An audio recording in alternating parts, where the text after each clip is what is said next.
આપણે જાણીએ છીએ કે કોઈ પણ સંખ્યાની 0 ઘાત બરાબર 1 તો એ 1 કેવી રીતે આવે એ આપણે લોજિકલી વિચારીએ જો દાખલા તરીકે 2 ની 0 ઘાત બરાબર 1 તો 2 ની 0 ઘાત બરાબર 1 શા માટે આવ્યો હશે એ આપણે જોઈએ તો એના માટે આપણે ઘાત અને ઘાતાંકના નિયમને સમજવું પડશે ઘાત અને ઘાતાંકનો નિયમ શું છે કે a ની m ઘાત છેદમાં a ની n ઘાત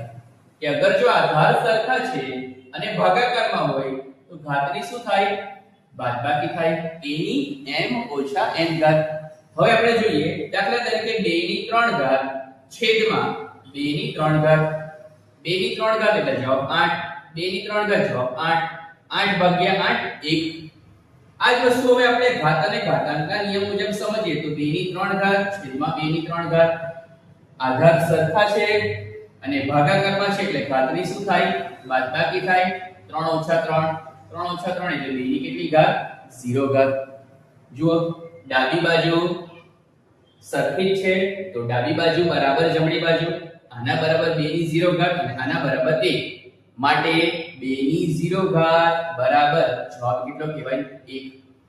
આવી રીતે તમે કોઈ પણ સંખ્યાની 0 ઘાત કરો તો જવાબ કેટલો આવે 1 આવે આઈ હોપ બધાને સમજાઈ ગયું હશે જય સ્વામિનારાયણ